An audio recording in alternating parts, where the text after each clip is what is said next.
Bangré, l'accélération, c'est bien fait, il est passé. Il a du feu dans les jambes. Le bon ballon, c'est bien. Gélabert essaie de se retourner, redonne encore. Le centre, pourquoi pas.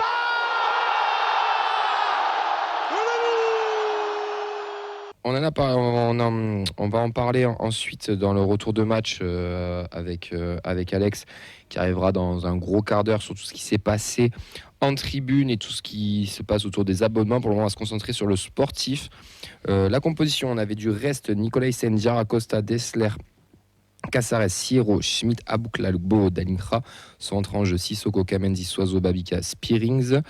Messieurs, quels sont vos points sur ce match? Fred, quels sont tes points? Alors moi je trouve qu'il y a certains joueurs qui arrivent un peu en bout de souffle sur cette fin de saison.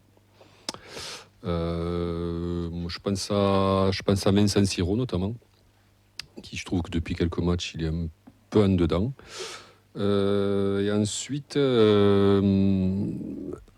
alors c'est un petit mini débat que je vais lancer. Est-ce que le club, est-ce que dans l'effectif, on n'aurait pas besoin d'un joueur hyper technique qui ressorte vraiment du lot, et notamment dans le milieu de terrain, quoi.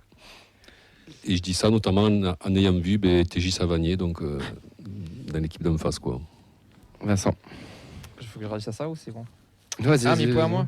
On a l'impression que c'est nous qui avons pris le rouge, tout simplement, puisqu'on a arrêté de jouer à ce moment-là. On a joué à l'envers complet en étant un mauvais moment du match où on est bon d'habitude, puisqu'on est quand même plutôt bon sur les reprises de seconde mi-temps. Et là, ça a été le néant. Faute professionnelle aussi, première mi-temps, parce que prendre le but au moment où ça joue pas comme ça, je trouve que c'est. Après, il est sublime, mais il y a l'exploit personnel, mais il y a le reste aussi, quoi. Les points de Sacha, on n'était pas loin comme souvent. Ce club reste encore et toujours lié à la frustration, mais j'ai envie d'y croire pour la suite. C'est la saison prochaine qu'il faudra passer de on y était presque à on l'a fait. Et Clément, lui, et s'il avait été là, il aurait dit, comme d'habitude cette saison, on est incapable de gagner en dominant un match. Marge de progression pour Pep Martinez Novel, apprendre à gérer les équipes en bloc bas et ou qui mettent le bus.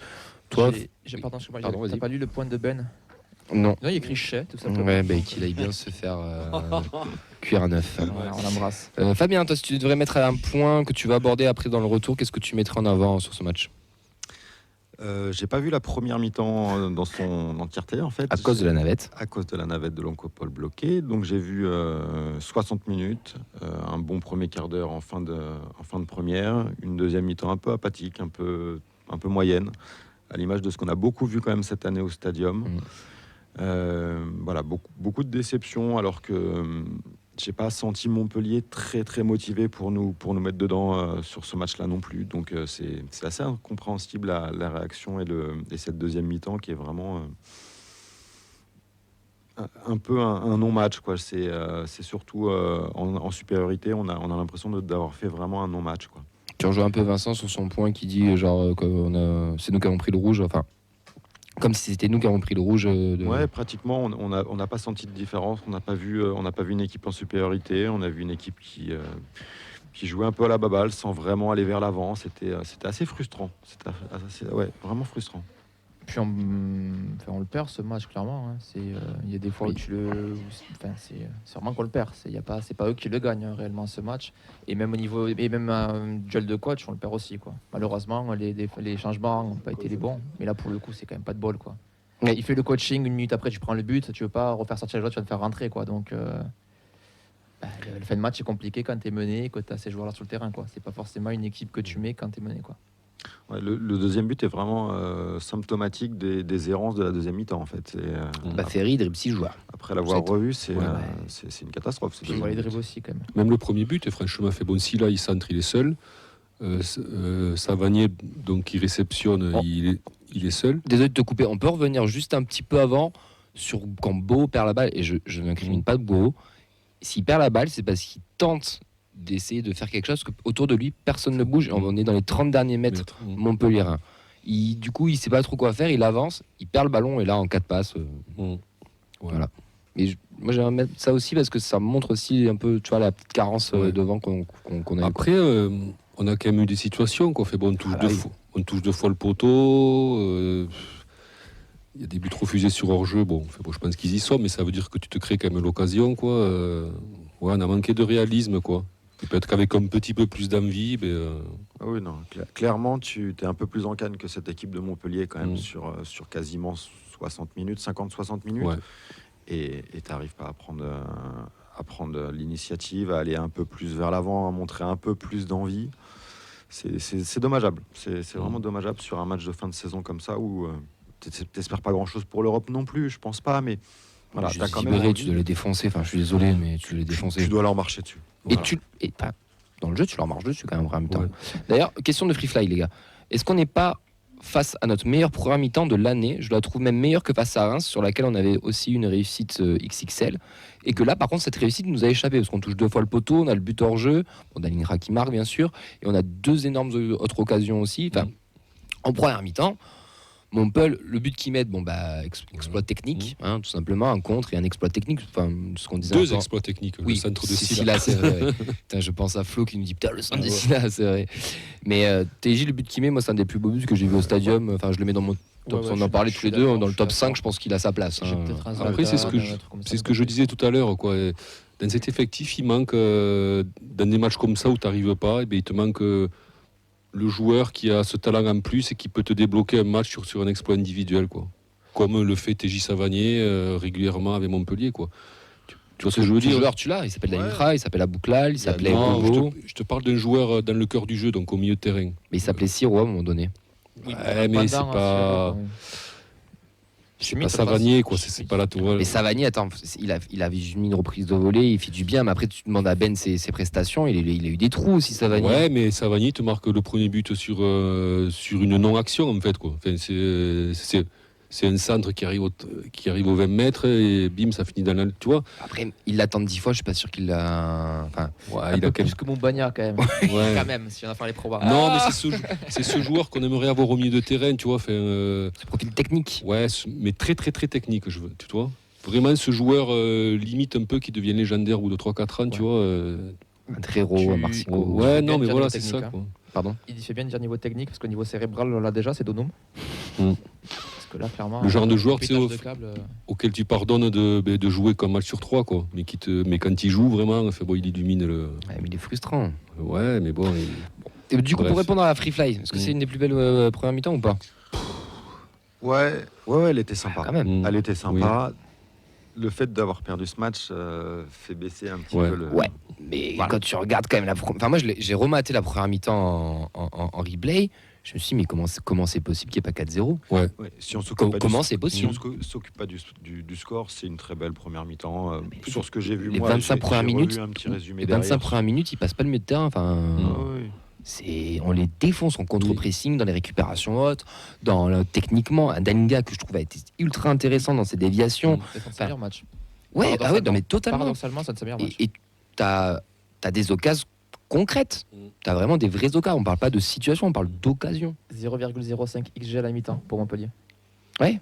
Et puis tu en as régulièrement sur toute la première mi-temps. Tu vois, t'as pas juste un coup de feu là pendant 5-10 minutes. Tu en as régulièrement, toutes les 5-10 minutes, tu as une occasion. Donc ça veut dire que tu as une vraie emprise quand même, quoi. Dans l'idée, ça ressemble peut-être à cette première mi-temps contre Metz au mois d'octobre où vraiment on est bien. Bon, sur l'ensemble du match, sur celui-là, c'est une des 3 victoires au stadium, mais voilà, ça ressemble un peu à cette première mi-temps contre Metz là, où on avait beaucoup de soleil. Ouais. Pour le coup. Tu as des réactions? Oui. Beaucoup de, comme tu m'étonnes. bien, beaucoup de réactions sur ce match. Donc tout le monde est près d'accord. On a Olivier qui dit bonne première mi-temps pour une fois. C'est Tolosa. Frustrant. Il y a des joueurs, à titre perso, je ne plus voir jusqu'à la fin de la saison, voire plus s'il y en a qui s'en vont, tant mieux. Pour Lucas, le pire scénario de match de l'année. On n'aurait pas pu faire pire avec la perte de Nicolas Hyssen et la défaite. Il y a aussi Nicolas Hyssen qui prend un rouge. Sacha qui ne dit pas présent dans le cœur, non pas présent mais le cœur y est, et il a redoublé son abonnement sur Prime, voilà, sur Twitch, donc n'hésitez pas. Pour le vrai burger, belle première, mais des attentes totales en seconde. Pour Bernard, un seul commentaire sur ce match, une des plus grosses hontes depuis la raclée contre l'OM, ce match est imperdable. Foumo qui souligne que Schmitt, il pue le foot, vivement qu'il soit là à 100%. Oui. Pichou qui souligne aussi la passe D de Silla. Olivier souligne le fait que sur les 2 buts, on se fait transpercer au milieu et que Reste ne fait aucun arrêt sur ce match. Pichou se parle aussi d'un match de sénateur dans les 2 camps, c'était vraiment pas agréable à regarder. Je vais revenir. Oui, Lucas qui nous dit à propos de Spearing, s'il n'est pas titulaire, il décide de ne pas jouer. Voilà, il est assez déçu de son attitude sur ce match-là. Aussi sur YouTube, on se rappelle aussi contre Monaco à domicile à 10 contre 11, catastrophique la gestion de la supériorité numérique. Et peut-être aussi souligner l'avis de Bernard, donc c'est une question qu'il pose, et le changement de système en défense, est-ce qu'on en parle? De repasser en 4-2-3-1 ? Oui. Ça veut dire que tu fais confiance à Schmitt et que tu n'as plus Mawissa aussi qui te permet de passer à 5, enfin 3 à 5 d'ailleurs, vous l'appelez comme vous voulez. Un Sozo qui est un petit peu en méforme aussi. Tu affrontes une équipe de Montpellier qui n'est pas venue avec des ambitions très folles, même s'ils arrivent à gagner.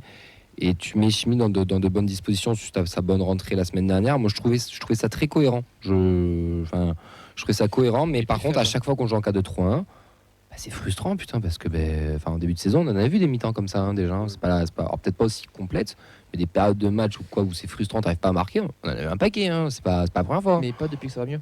Pas depuis que ça va mieux, c'est vrai. Donc on a l'impression que c'était un petit peu un symptôme du TFC de première partie de saison. C'est vrai. Parce que là, pour le coup. Moi, je trouvais ça cohérent, ça m'a pas choqué. Je trouvais ça même logique aussi de refaire confiance à Schmitt. Enfin, Schmitt, c'est quand même sympa, tu vois. C'est un bon joueur quand même. Il a juste manqué l'efficacité en fait.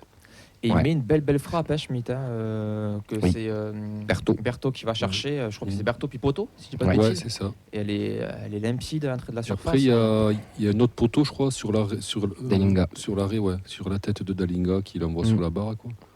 Ouais. Et du coup, Camille, tu es sur Twitch en même temps que pendant l'émission? Parce quoi que je t'appelle Pipocio apparemment. Parce que heureusement que je suis allé pour me foutre en l'air, sinon j'aurais été très déçu. Je savais pas que tu arrivais en même temps à être sur Twitch en émission. Il a bien raison, Pipo Piu. J'étais pas venu pour voir la match non plus. Moi, je vais à la contre-courant de beaucoup de gens. Je pense que je vais faire débat, mais c'est pas grave. Alors déjà, à chaque fois que je pense qu'on va défoncer une équipe, on se fait défoncer ou on perd lamentablement. Donc ça, maintenant, je vais arrêter. Mais c'est surtout qu'à Boukla, il y en a plein qui l'ont un peu défoncé à Bouklal, qui n'ont pas aimé son comportement quand il est sorti. Moi, je peux pas en vouloir à un joueur d'être dégoûté de sortir. Déjà, premièrement, parce que tu as toujours envie de jouer. Et voilà. Et il y a le côté, c'est à Bouklal et qu'il y a des choses où on lui en veut aussi. Par contre, je me suis vraiment attardé sur sa première mi-temps. Et elle n'est pas si dégueulasse que ça. Et franchement, c'est un de mes points. Moi, le Abouklakbo d'Alingra, j'aurais vraiment aimé le voir un peu plus que 2-3 matchs. Parce que techniquement, tactiquement, c'est quand même pas mal. Et Abouklal, il est très clivant, on le sait tous. Il y a une espèce de truc qui tourne autour de lui depuis aussi l'épisode de l'année dernière. Donc il est très très clivant. On dirait qu'on doit être pro Abouklal ou anti Abouklal. Ici, nous, on s'en bat les couilles, on va juger que le sportif. Et le sportif, c'est, qu'on le veuille ou non, l'un de nos meilleurs joueurs sur le terrain, techniquement. C'est un mec que quand il a le ballon, il sait faire des choses avec. Et dans ses appels de balles, dans ce qu'il a proposé en première mi-temps avec Beau, avec Dalingra, franchement, c'était haut niveau et c'était ultra intéressant. Et je regrette, on regrette tous sa blessure d'ailleurs, et je regrette qu'on n'ait pas pu voir ça un peu plus. Et je pense qu'on le verra pas l'année prochaine, parce qu'à mon avis, il sera sûrement pas là, il risque de partir. Mais comment on peut en vouloir à un mec qui a été blessé 8 mois, qui marque un but sur hors-jeu, alors il pique le ballon à Dalingra, c'est vrai que c'est un peu bizarre, etc. Mais tu sens qu'il a la dalle, etc. On le sort à la 60e. Heureusement qu'il n'a pas le soin. Enfin, je sais pas, c'était joueur. Mais comme ça, à Bouklal aussi, il y a un certain. Je trouve un petit truc autour de lui qui fait que. Moi, j'avais envie de souligner quand, dans sa première mi-temps, en tout cas dans le trio, il a été très bon. Il y a du progrès, ouais. Et sur le but, je pense que c'est Dalinga qui était hors jeu en fait au départ. C'est ce qui se dit, oui. Ouais. Donc en fait, bon. J'ai pas réussi à revoir les images, donc. Non, si, il a fait une bonne. Il a fait une bonne première mi-temps pour un joueur qui revient d'une très très longue blessure quand même. Officiellement, on ne sait pas ce qu'il a eu. Ouais, déjà. Il a été absent quand même 9 mois, quoi. Donc, blessure au genou, mais on voilà. ne sait pas. Donc déjà, voilà. En gros, quand tu arrêtes 6, 7, 8 mois et que tu en es là, c'est quoi? C'est sa 6e ou 7e rentrée? En gros, c'est comme si c'était des matchs amicaux, quoi, tu vois. C'est le rythme. Et c'est un peu dommage que la saison ça s'arrête là. Moi, je pense qu'à Paris, il va faire un gros match. Je pense que c'est le genre de joueur à Paris qui va. Ouais, je lui souhaite, il a besoin de se montrer. Ça fait 5-6 matchs effectivement qui jouent un petit bout. C'est de mieux en mieux à chaque fois, j'ai l'impression. Il monte en gamme, voilà. Il reprend physiquement un petit peu le dessus, voilà, tout doucement. Et c'est de mieux en mieux. Il y a de plus en plus de courses, un peu plus de lucidité aussi dans ses déplacements, avec et sans ballon. Donc voilà. Ça Très ne bien. vous frustre pas là de ce beau d'Alinkra Boukla. Je dis pas que c'est les 3 meilleurs attaquants de Ligue 1, je suis pas en train de dire ça. Non, mais ça peut faire un bon trio quand même. Putain, ouais. t'as ça toute la saison, en pleine forme, en pleine possession de leurs moyens. Tu peux te régaler. Ah, je pense que t'as 2 mecs qui percutent et sur le côté, un mec qui plante quand même des buts. Enfin, Dalingra, il est encore à 13 buts cette saison. Hein. Mais est-ce que Plus. Beau vient si t'as Boukla pas blessé? Oui, ça c'est sûr. Mais tu sais, quand je les ai vus, quand j'ai revu la première mi-temps, j'ai ce petit regret. Je me dis, voilà. Et oui, moi le premier à Boukla, je pense qu'il va partir. Je pense qu'il doit partir. Il y a un truc qui s'est cassé. On est tous d'accord sur ça. Mais le joueur de foot en lui-même, c'est un bon joueur de foot. Parce que là, tu as potentiellement 3 joueurs. Enfin, tu as 3 joueurs. Tu en as un qui peut potentiellement te marquer au moins 15 buts. Et les 2 autres, ils peuvent être à 7, 8, 9 buts Plus les passes d'ess. sur la saison. Donc, tu es presque à 30 buts avec 3 joueurs. Quoi. Ouais. Et donc, ça veut dire que tu as une attaque de feu quand même. La stat du match, les gars, c'est que c'est 1. C'est le premier carton rouge de la saison qu'on prend. Et c'est un double Ouais. jaune et c'est Même pas Rasmus. indirect, ça. Et c'est même pas indirect. Et pourtant, on est une des équipes qui fait le plus de fautes. Qui fait le plus de fautes sur la saison. Donc, dire aussi dans tout l'engagement qu'on met dans nos matchs. On va passer un petit peu aux individualités pour finir, parce qu'on va recevoir Alex dans quelques minutes pour parler de tout ce qui s'est passé en avant-match et aussi du communiqué du club. Donc dans 5-6 minutes, on va l'avoir au téléphone. Est-ce qu'il y a des joueurs qui vous ont plu, d'autres qui vous ont pas plu, vos tops, vos flops, messieurs? Dalinga fait un vrai bon match. Ouais, La suis finition d'accord. en moins. Alors Berthaud fait un bon match aussi. Et puis les poteaux de reste, ils avaient changé de camp. Exactement. Ça fait gaffe. Mais sur ce match, non, il s'est vraiment donné. C'était vraiment intéressant ce qu'il nous a proposé. Il était vraiment dans les 6 mètres très régulièrement. Il a touché beaucoup de ballons dans la surface. Ça fait du bien. Ça fait du bien pour ce type de joueur, je pense, de toucher autant de ballons dans la zone de vérité, d'en marquer un aussi. Et voilà, il doit être frustré quand même de ne pas pouvoir avoir doublé ou triplé sur les occasions qu'il a eues. Mais voilà, on est quand même. Moi, je suis satisfait de son rendement là sur ce match-là. Ouais, c'était très honnête. C'est vrai que s'il paraît que le triplé avec le ballon, bon, c'est pas volé. Il a pas volé, oui. Il y a Lucas qui cite Schmitt aussi. dans Ouais. le top. Schmitt, il fait plaisir à voir. Et pourtant, tu vois, dans sa première mi-temps, techniquement, il a quelques carences ou des passes qui sont mal estimées. Il y a toujours la bonne info, la bonne volonté. Et ça manque ce petit truc. Et lui, si bonne prépa et des bonnes vacances l'année prochaine, il peut être l'élément clé de notre milieu. Enfin, Peut-être un bon psy aussi s'il y a besoin. Aussi, oui. Quelqu'un qui Ouais, l'accompagne c'est vrai, dans- ouais. Normalement, hein. dans la gestion des moments creux chez un joueur de football, quoi, parce qu'il y a le match du week-end, mais peut-être que toute la semaine, il vit mal quelques situations. Voilà, quelqu'un qui l'accompagne, qui le fasse être heureux et qui fait jouer au ballon, quoi, parce qu'il en est capable. Hein. On voit bien qu'il pue le foot. Ouais. Hein. Diarra aussi, c'était par Lucas dans les tops. Ok. Je suis Ouais, match Diarra, correct, ouais. hein, pour le coup. Ouais. Moi, dans les flops, c'est Siro, mais dans sa relation avec Schmitt. J'ai l'impression que quand on est à 3, on n'arrive pas à trouver encore l'équilibre de Siro pour qu'il soit exploité. T'as le droit de le mettre. Tu sais, quand il fait des mauvais matchs, t'as le droit. Non, parce qu'en soi, c'est pas un flop. Je veux dire, c'est pas le premier joueur que je vais citer. C'est juste qu'on le voit plus quand il y a Schmitt, on voit plus quand il est à 3. On n'arrive pas à trouver cet équilibre-là pour que tout le monde soit son potentiel maximum, je trouve. Moi, je trouve que c'est un peu plus que ça. Moi, je pense qu'il commence à être un peu carbo physiquement, je pense. Siro, Pardon, ouais. c'est possible. C'est quand même un joueur qui est je sais pas, il doit être à combien, 40 matchs, non? Il n'a pas loupé beaucoup. Hein. Ouais, c'est Oui. ça. Il n'a pas loupé beaucoup. Ouais. Et là, il marque le pas depuis 2-3 matchs, quoi. Je pense que c'est physique, en fait. Après aussi, il y a ça. Peut-être qu'il en garde aussi. Voilà. Pour, Il y a pour l'Euro. J'allais terminer sur ça. Voilà, peut-être que voilà, il sait qu'il va faire l'Euro. Parce que tu sais toujours avant que soient annoncés les groupes, si tu fais l'Euro ou pas. Donc il sait qu'il doit faire l'Euro peut-être. Et voilà. Il a envie de le faire parce que c'est l'occasion de sa vie, quoi, aussi. Et hein. puis il le mérite. Ouais, Oui, tu vas bien vouloir. ouais. Là, hein. Puis il le mérite. Mais par contre, j'espère qu'il lui arrivera rien. Parce que ça veut dire s'il enchaîne sur l'Euro après avoir joué 40 matchs de championnat et après revenir la saison suivante. Ouais, la Suisse, ça va pas aller en. Enfin, bon, je dis rien. Bon, Moi, je dis rien. c'est Moi, pas je dis sûr- rien. C'est pas sûr qu'il glane non plus une place de titulaire. Ouais, mais avec t'es- l'équipe c'est vrai. suisse, Ouais, mais t'es pas en vacances, quoi, non, Fabien. tu seras pas en vacances. Ouais. Des flops. Ouais, c'est Tolosa qui parle dans les flops. Donc, Des tops, flop d'ailleurs. pour Siro et Bo et flop total pour Spirin et Costa. Costa qui a taclé pour la deuxième fois de la saison sur le second but de Montpellier. Enfin, il a glissé, il cite. Pichou qui a le souci Soiseau et l'animation offensive. Fabrice, oui, pour lui, c'est la défense. On n'a pas prendre ses buts dans le temps additionnel. On n'apprend pas de nos erreurs. Voilà. Et Costa qui revient. Les entrants aussi, je viens de voir, oui, Pichou qui met les entrées aussi. Ah, les entrées Qatar. Ouais. Abika, il est gentil, mais. Il est gentil, quoi. Oh, il est juste peut-être juste léger en fait pour le niveau. Moi, j'ai toujours. J'ai hâte de lui l'année prochaine. Moi, j'ai Cette année, toujours dit qu'il était un peu faible techniquement. Mais c'est le genre de mec que tu as besoin parce qu'il court vite, c'est un vrai ailier, qui percute, etc. Mais techniquement, c'est pas fifou, quoi. Mais après, bon, pourquoi pas, il peut que s'améliorer. Il est jeune aussi. Hein, mais... Un temps d'adaptation peut-être. Aussi, Il oui, fallait non, bien sûr. Un temps d'adaptation plus long. Puis il vient d'un club où il était la star et il arrive dans un club où il est un joueur parmi tant d'autres. Donc Oui. il y a ça aussi, faut changer. Il n'y a plus une équipe qui joue pour lui.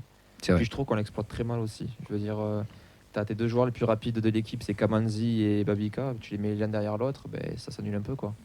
Donc je sais pas, changer d'aile quand tu le fais rentrer ou pas l'aligner en même temps. Je sais pas.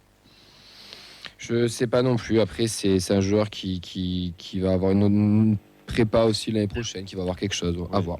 De toute façon, il y a des ajustements à faire sur ces joueurs-là qui ont un peu moins joué par rapport aux titulaires, mais